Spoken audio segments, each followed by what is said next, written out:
So, good afternoon. Welcome to the Museum of the Albemarle. We're delighted to have all of our in-person guests, and we're also delighted to have our online guests with us today. Just a reminder, if you can either silence your phone or either turn your phone off, that would be great.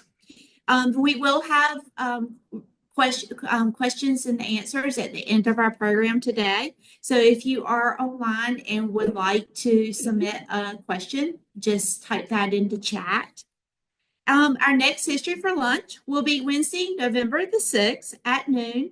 Ms. Sharon Mead, Site Manager, Curator of the Outer Banks Center for Wildlife Education, Currituck County, will discuss the Knapp legacy in Currituck County, how a duck hunting trip changed the course of education in that county. Today, we welcome Mr. Edward Fearing. Mr. Fearing will present photographs of old Elizabeth City dating back to the turn of the century.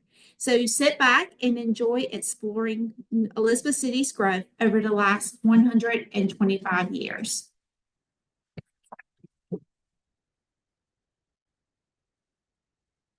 Thank you, Laura. Thank you, ladies and gentlemen. Thank you for coming out. Hope you have a good afternoon and hope you have some fun and learn some stuff. My name is Edward Fearing. My family has been in Elizabeth City since 1900. My great-great-grandfather came from Wareham, Massachusetts to be the postmaster here, and a lot of my family members, other than me, ended up in the post office. My Uncle Fred, who was one of the original Rose Buddies, collected photographs during his life, and I continued to do the same thing. As a matter of fact, I did 2 books on Elizabeth City in 1980 and 81 that are now out of print. I'm going to go through some of these photographs and show you some things you may know, some things you may not know. I've been told that I can remember 20 years before I was born, but it's because I've been indoctrinated into this stuff all my life. The first photograph we have is an aerial shot of Elizabeth City in 1925. If you'll notice this triangular building here, those of you who are in here who are my age or older will remember this as McPherson Brothers Auto Supply. It was originally built as the Elizabeth City Market. And what it was basically an open air market where farmers could come in and bring their stuff and sell it.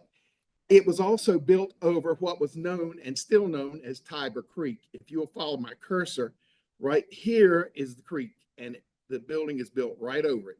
Now, here is Church Street, and Church Street now goes straight across. So the parking lot that's over here that has the flooding all the time, that's actually where the McPherson Brothers building was. We are located right here at this point. This is where the Coca-Cola manufacturing or bottling company was originally on Eringhouse Street. And this is what is now Sago's. It was R.C. Abbott.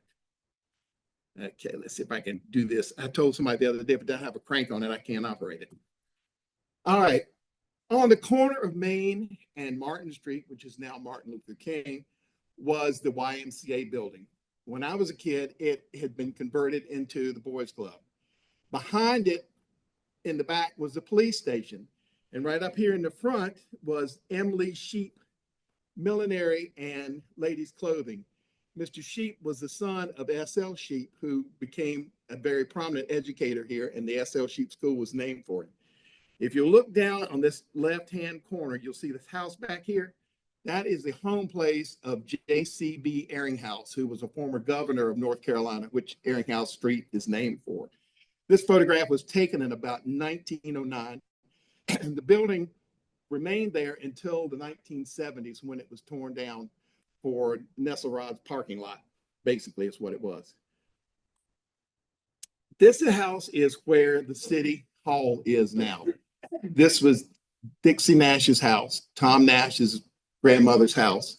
Beautiful colonial mansion on Colonial Avenue. It was torn down also about 1960 when the city built the city offices. I got to move this over so I don't keep hitting it. You probably recognize this. This is Main Street looking west. This is the old post office right after it was built. Notice the mule cart in the front and the bicycles. This photograph was probably taken about 1909, and the courthouse does not have the wings attached to it, but the courthouse is the one that's there presently, and as is the post office. This is Water Street. The building on the right-hand side, the biggest one in the picture, is it was a city cut rate drugstore at one time. It's been several different things. And these buildings here were Fowler Store. The ones down here on this corner are now the parking lot for what was Harbor Pharmacy. The building on the corner, which is the biggest one in the photograph, was burned about 1890, gutted completely. It was the Star Hotel. And after it was burned, they remodeled it and put the cast iron front on it. And the cast iron front is identical to one in Edenton. They were built in Pennsylvania and shipped in pieces and put on the buildings. I went the wrong way. Sorry about that. This is the corner of Water and Main Street. If you're standing on Water Street looking down Main Street, this is where the Kraken is. This was the Garrett building, and in 1902 it burned, and it was such a hot fire and such a cold night that the water froze in the hoses before it reached the building, and so it became a total loss. Plus, you have to understand that they were hand pumped fire extinguishers and fire trucks, and the old Inez, which was a steam driven thing, and it was one of those things that was just hard to stop because of the configuration of the building. This is the Episcopal Church on McMorrin Street. The house you see right here in the front corner is where the parish house to the Episcopal Church is now. When the Episcopal Church built the parish house, instead of tearing this one down, they literally cut it in half and moved it across the street to where the parking lot is at the Episcopal Church. Now and made two houses out of it. Later, it was torn down. This picture is probably about 1920. This is the riverfront in Elizabeth City. This is at the foot of Fearing Street. Notice all the ships and the barrels. They are bringing in oysters from oyster beds in the Sound. These were oyster shucking houses. This is one of the things that was an industry in Elizabeth City at the time. Lumber, oysters, tar from the pine trees, and shingles from the cypress trees. This picture is taken about 1890. This is Miles Clark's, one of Miles Clark's tankers. Miles Clark, for those of you who knew him, was a very philanthropic man in Elizabeth City who ran the Texaco company here. This photograph is taken at the foot of Fearing Street, and the ship is the Valencia.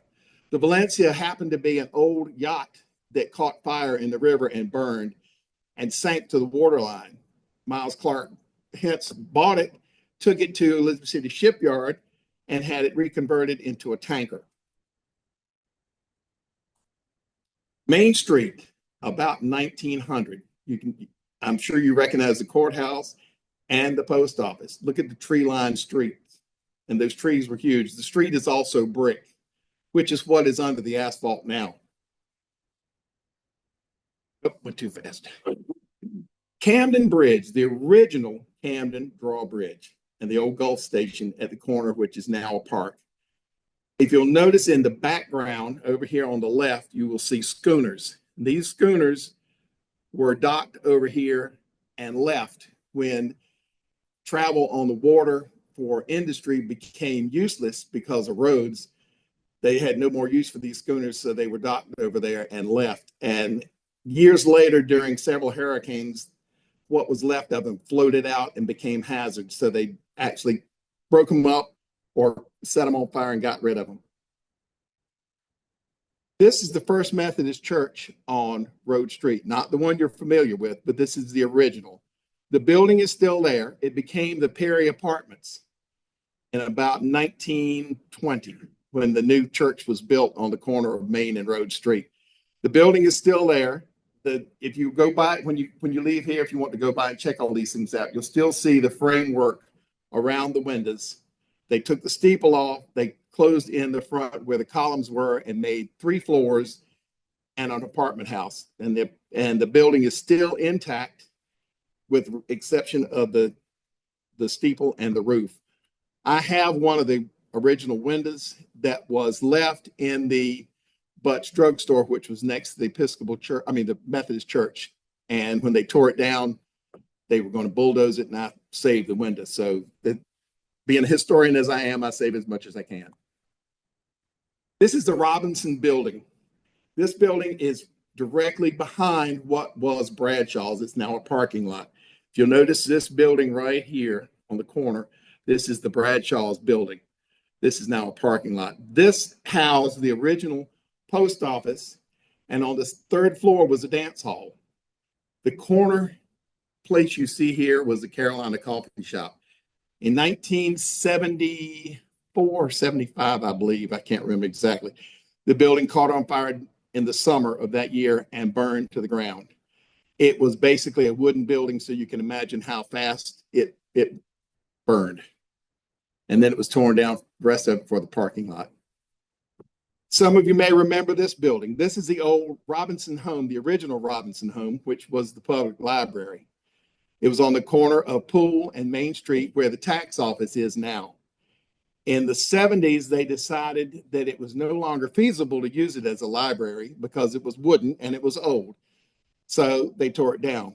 It's a shame. This building had marble mantles, inlaid floors, hand-carved woodwork, huge fireplaces, stained glass windows, and it was destroyed and bulldozed. And to tell you how long I've been doing this pickup truck down here on the bottom corner is me. They were bulldozing at one end and I was tearing out at the other. So I'd taken windows out and all kinds of stuff. But this is a shame that things like this have happened, but it's not only here that it's happened, it's other places too.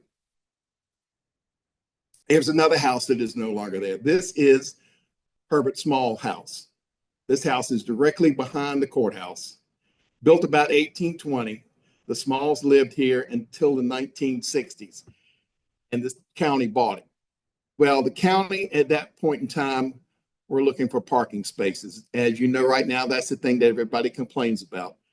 So Raleigh Carver, who was the county commissioner, decided that this house, the Blades house, and others needed to be destroyed and torn down.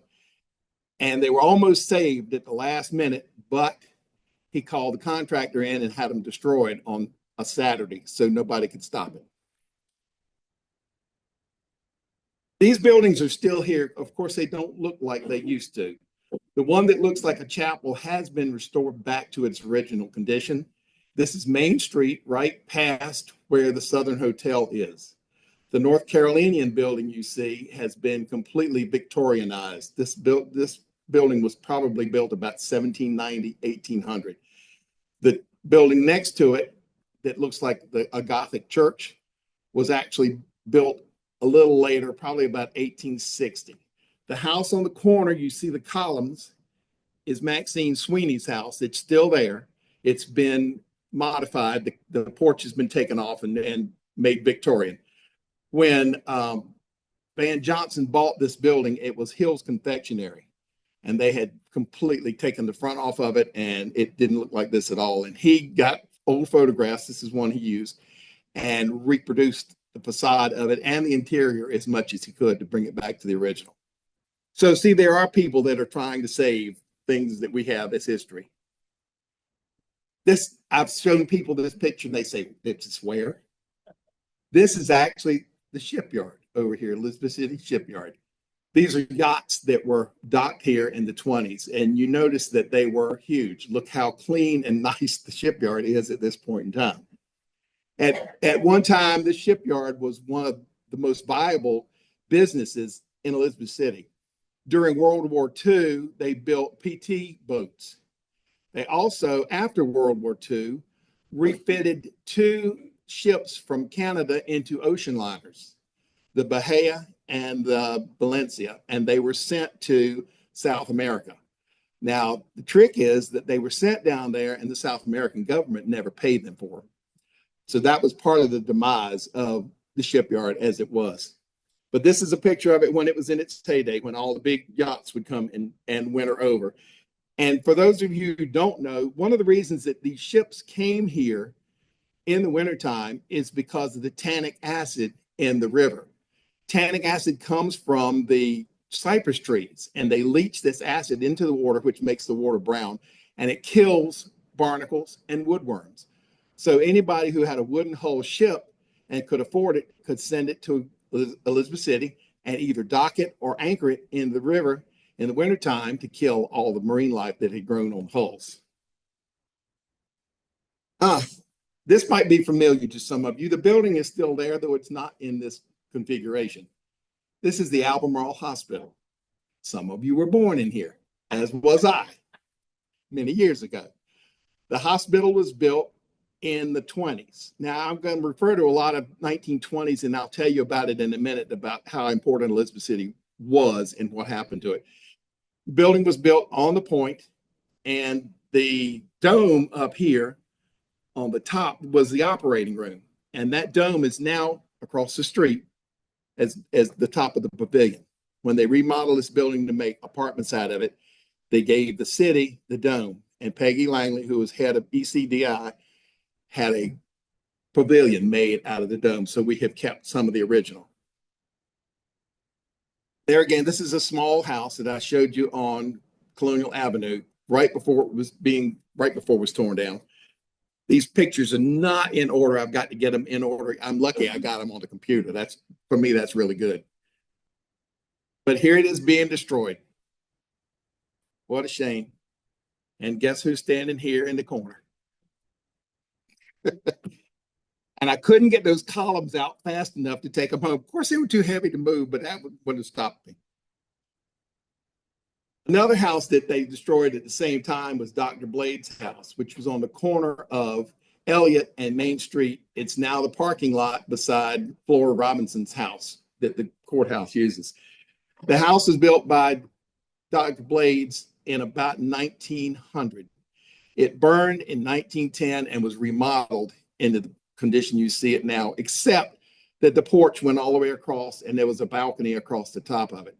This house boasted beautiful carved woodwork, inlaid floors, and a ballroom on the third floor with hand-painted ceilings and walls that had been done by an itinerant Italian artist who he had hired to come and spend a year to paint the murals. Also was the first house in Elizabeth City with central vacuuming, which was unheard of at that point in time. There again, this is another one that no longer exists. I heard somebody when I was sitting out here waiting, talking about the James Adams Floating Theater. And here it is. Always came and started its season at the foot of Fearing Street. And it was originally in Baltimore. It sailed between Baltimore and Wilmington. And it was an intercoastal showboat. In 1920, Edna Ferber boarded the showboat in Elizabeth City and went all the way down to New Bern, which took several weeks, and got all of her information that she needed to write the book Showboat, which became the musical and then the movie. So we have a lot of connections with historic stuff. One of the things about the floating theater I was always told was it sank every year in the Dismal Swamp Canal. It would hit a snag, which is basically a log or a root in the water, and it would sink because it was literally built on a barge. And the shipyard would send a tug to go pump it out, patch the hole, and bring it to Elizabeth City. This is the old fire station. This is on the corner of, well, I don't even think it's a street anymore. It's actually the police station at this point in time. Had the tower, watchtower, where they would take turns standing up there and watching for fires. Notice the fire truck here. The museum has this. This is the Inez. It was named for Jerome Flora's daughter, who was mayor at the time that it was bought. The fire chief lived in this house. And then they had the fire station here. This was torn down probably in the early 60s. I very vaguely remember it, but I do remember it. The Al Kramer Theater. Now, some of you may remember this and may not. The building is still there. It does not look like this. When I was a kid, it was the Oxena newsstand. It's now Alicia's restaurant, but it was built by the Kramer Lumber Company family as a vaudeville house, the turn of the century. They had a contest to see who could name it. And the winner of the contest got $50 and a year's pass to see shows, movies, whatever they were showing in here. And I think, if I'm not mistaken, that Edla Foreman's grandmother is the one that named it, and she named it the Al Kramer, and it was for Alvin Kramer, and that's what it had always been known as. The original stage is still in the building. The projection booth is still there, but they are covered up, and you can't use them because they're on the second floor. Virginia Dare Hotel. Now, I don't need to tell anybody where this is. The building down in the front corner of it is the old First National Bank. The Virginia Dare Hotel was built in 1927, and it was the largest structure in Eastern North Carolina at the time and remained that way for many years. Now, somebody asked me the other day, why would they build such a big hotel here in the 20s? Well, in 1927, Elizabeth City and 3 other major cities in North Carolina were the largest cities in North Carolina: Elizabeth City, Greensboro, Raleigh, and Charlotte. They were the 4 largest cities. Now, the other 3 have gotten big, we have not. And what happened to us was the advent of roadways. Our travel and our commerce was based on water. So everything we manufactured here, and at the turn of the century, there were 42 factories in Elizabeth City. Everything was shipped out by either rail or by water. When we had a governor who was from the western part of the state, he decided that he wanted roadways in the western part of the state for moving goods from place to place. And so Elizabeth City just kind of faded away. But in 1927, we were one of the 4 largest cities in North Carolina. And if I think in this presentation, I've got a photograph of the old Carolina building and the Carolina building fire. There was a theater in the Carolina building that was called the Carolina Theater. It was a 1,500 seat theater. There was a pipe organ, theater organ that came up out of the floor with pipes on either side. It had a dome ceiling that projected stars and clouds before the movie.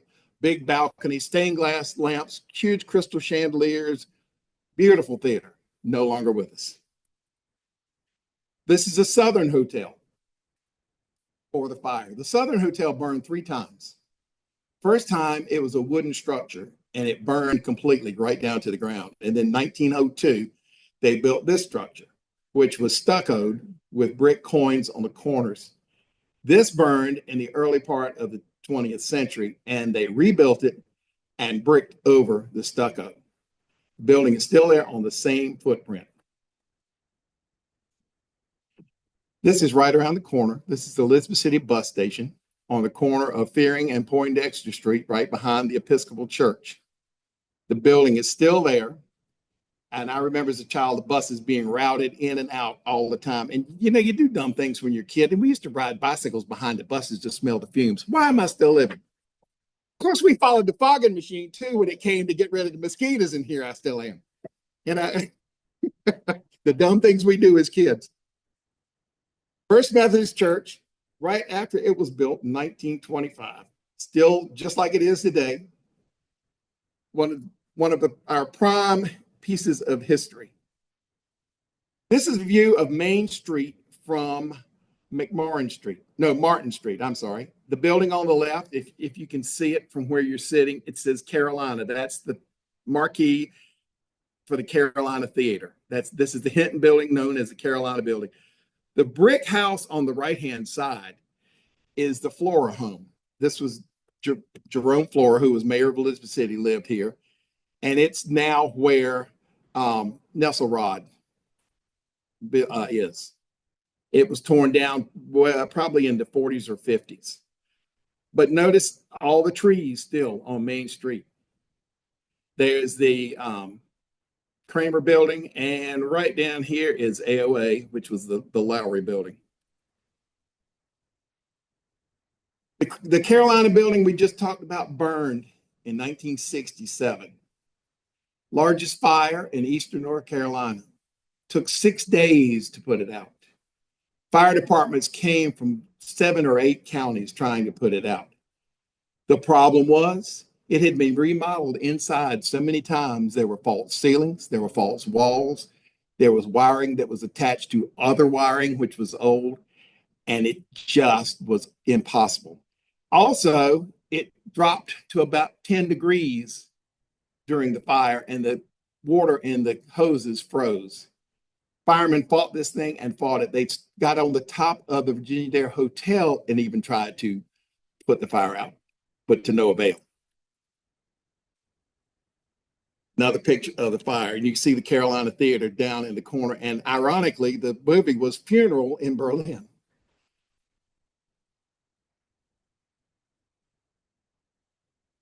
They fought it night and day. There's the aftermath. It was completely gutted. However, the theater was not touched. There it is being destroyed, torn down. There's the theater. It sat there for a year or two. It was not even smoke damaged. And they couldn't figure out what to do with it. And it's a shame that they finally ended up bulldozing it. Nothing was saved out of it, which is a shame. Right across the street was the Belt Tyler building, which is where Nesselrod is. 3 stories of shopping glory, as my grandmother used to say.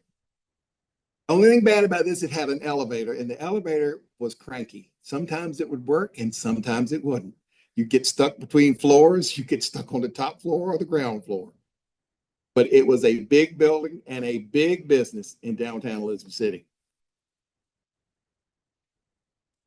Here's another, this is an original photograph of the Robinson building I showed you before on the corner of Fearing and Poindexter Street.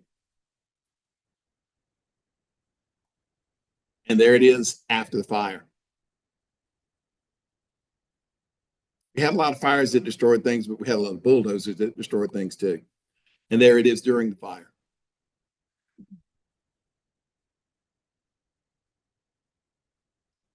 Asquetank River commerce. Remember, I talked about the fact that we had so much commerce on the Pasquotank River. These are log boats that would go up and down the river. We had one of the largest lumber mills in North Carolina, which was Dare Lumber Company. The site is now the sewage treatment plant. We had Foreman Lumber Company, Dare Lumber Company, Kramer Lumber Company, and others. It was a big business here. JB Flora Company. This building was where Mariners Wharf Park is now, right across from Cypress Creek. It was a warehouse, wholesale. You see the horse and buggies out front loading up to take things out. This also burned at one point in time and was rebuilt. This is an aerial view of Foreman Lumber Company, which was at the end of Poindexter Street.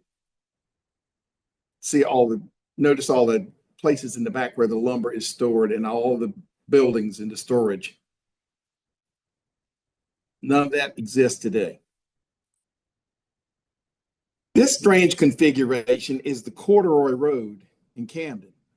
The road you go across when you go across the bridge to go to Camden now, that dips and sinks, is because when that road was built, it was built right straight through the swamp.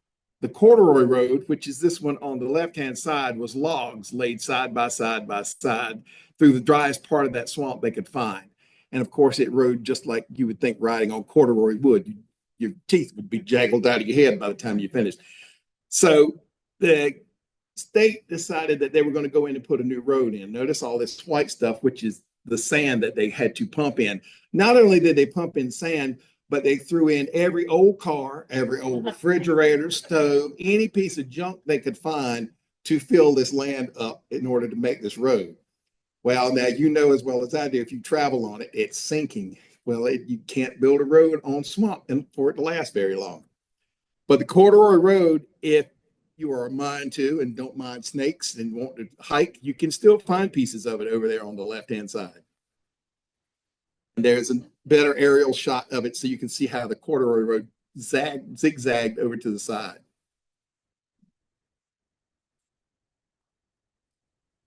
Elizabeth City bus lines, a very famous and infamous bus line. It was designed to travel back and forth to Norfolk, Virginia in the 30s. This is one of the last buses that was left, and it was parked over, as you can see the writing on the bottom, it says the Blue Duck Inn, which was right over here on Ehringhaus Street. And it says the present day Colonial Store, which is the building over there that's sitting vacant. There again, some more enterprising people in Elizabeth City trying to do good things. There again is another picture of it. The Carolinian. This is the first all welded ship in the United States. It was built over here at Elizabeth City Shipyard, and it was built for Miles Clark as a tanker. First all welded ship in the United States. See, we do have a lot of things to have claim to fame for. This is one of Miles Clark's oil tankers. You notice it's all barrels. A lot of times there were not oil tankers like we know today that have big barrels in the hole that you pump out. They would put barrels on the ship and take them to wherever they had to go. Oil was not as prominent nor as prevalent as it is now. It was a very sparse commodity. Most people still had horse and buggies, and houses were heated with coal and not much oil. But now it's a different story. The Van Sciver. The Norfolk Southern Railroad had two ships, the Trenton and the Van Sciver. The Van Sciver was actually a scenic ocean-going boat. However, it never went in the ocean. It traveled between Manteo and Elizabeth City and took passengers to the Outer Banks at the turn of the century. There were no roads to get to Nag's Head. You had to take the Trenton or the Van Sciver, and they always docked on the Sound side. The Van Sciver was the largest of the two. The Trenton actually carried the Wright brothers to the beach a couple of times with their supplies. They rowed the tugboat, the Clay Foreman, to the beach initially, but then they rowed the Van Sciver or the Trenton to the beach with their supplies. And there is the Trenton. The Trenton was a much smaller boat. It mostly carried supplies back and forth. The Van Sciver carried people, and the Trenton carried supplies. Here's part of our big industry, and we still have boats that go to Wilson Jones's lumber mill with logs. These are two huge barges of logs, and this is the Clay Foreman pulling them down to Foreman Lumber Company. And this was a daily occurrence back in the 40s, 50s, and 60s. So you can imagine how much lumber was cut and shipped out of this port. And that, my friends, must be the end. Nope. I don't know what that is. Hold on. No, it's not. I'm sorry. Now, this might be a little more familiar to you than some of the other pictures. R.C. Abbott Company is actually Sego's. But look at the configuration of the street. It does not look like that anymore. This island here is completely gone. And Water Street goes straight across through here. And none of this over here exists. This was all taken out in the urban renewal projects of the 60s and 70s when they straightened out Church Street, no longer a dogleg. But this building is still here. All the rest of the stuff, not so much. Aerial shot of the Foreman Blades Lumber Company again. And you'll notice the log pins. You see all these things sticking up in the water? They would bring the logs and dump them in these pins off of the barges, and they would sit there and they would soak up water, and that made the bark easier to take off the logs when they needed them. The old Texaco tanks, which were right across the river at the foot of Main Street. The platforms are still there for some of them. These were owned by Miles Clark's oil company. They were taken away in the 60s, I think, when they were no longer deemed necessary. That took more to keep them up than they were good for. And here we go. This is the locks at South Mills with about 1950, with boats waiting to come to Elizabeth City. We still have a lot of water travel with tourism and boats, but not as much as we used to. But we're working on it. This is Main Street from First Street looking east. Most of these houses are either still there or they've been changed completely. This porch you see right here that house is no longer there. This one is, but it's been remodeled. All of these are still there, and the ones down here are still there. The street at that time was dirt. It was not bricked until most of these streets were bricked with the Baltimore block at the turn of the century. This is the Elizabeth City passenger station. Now, we had a passenger station and we had a freight station. The freight station is the one out here at the end of Main Street. This is the passenger station. This is where Roanoke Bible College new campus is on the water. Now, the problem with this railroad station was the train could get in from the spur line coming in off of what is now 17, but had to back out. It was a dead end. They would bring the train in, they would unload the passengers, and then they had to back the train all the way back to the tracks, switch the tracks, and go on whichever way they went. So passenger service did not last long in Elizabeth City. Oh, that's the wrong way. Now we talk about flooding in other places. It floods here, and it floods here a lot. We are built in a very low area of eastern North Carolina. Plus, there are several canals and tributaries that have been covered up, like Tiber Creek. Elizabeth Street was actually a creek, a canal that went straight through there, and it's been covered up. So when it rains, it floods. This is actually across from, this is Roanoke Bible College. So it's Poindexter Street. There again, some more flooding. And this was just after rain. Can you imagine a hurricane? Dismal Swamp Canal, about 1900. All these ships, all this commerce coming into Elizabeth City. It's amazing. This is Blackwell Memorial Baptist Church. I was told the other day that Elizabeth City has 137 churches. I don't know where in the world they are. Some may be really small, but we have 137 of them. There again, that's First Methodist. This is an aerial shot of Poindexter Street. If you notice right over here in this corner to get you some reference points, this is the pumping station at the foot of Church Street. These are what used to be Pender's store, which was a grocery store, and it became the Daily Advance. It's now the parking lot for the senior center. And the senior center is in this part of the old Daily Advance that was torn down. This is right after the street was straightened out, so to speak, because it used to come from that point and angle in this way.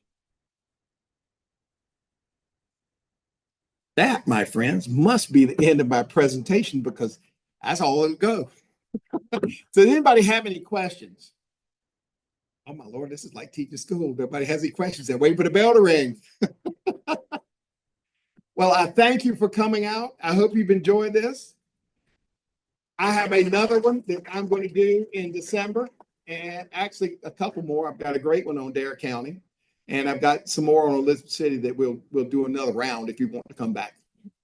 Thank you very much.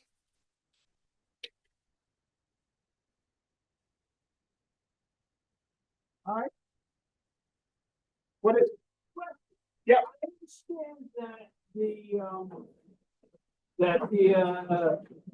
you used to build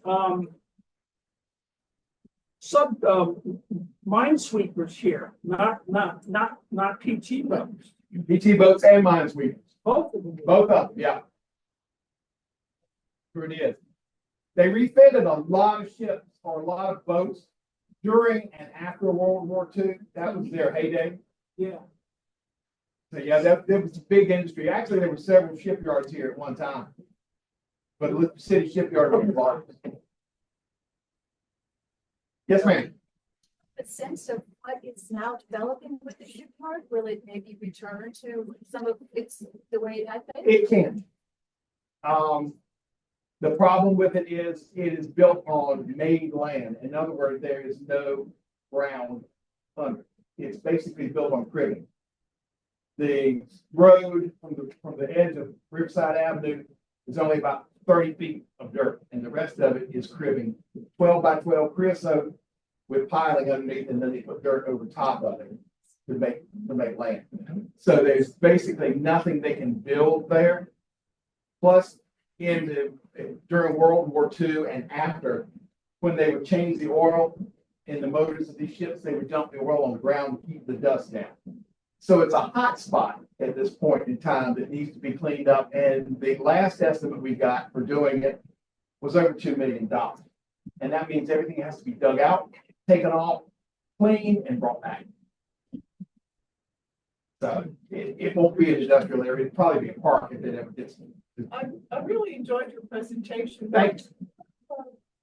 The background, you can get here to the town here, right? You mentioned you're part of the preservation. I'm on a Historic Preservation Association board. I'm on the Elizabeth City Downtown Incorporation board. I've been on AOA's board. I taught school in Pasco County for 32 years. My family's been here forever, and we have always been indoctrinated in Elizabeth City and making it a better place. Yes, ma'am. I just want to look at saying that it was like 4 cities, large cities in Greensboro, Charlotte, and Raleigh, and Elizabeth City. And that was 1927. Anybody else? Did I run over time? Edward, you're allowed to promote your business. I promote that anyway. Just mention.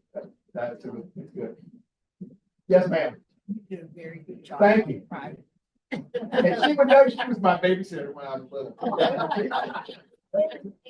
And she said that was me. And my teacher, yeah.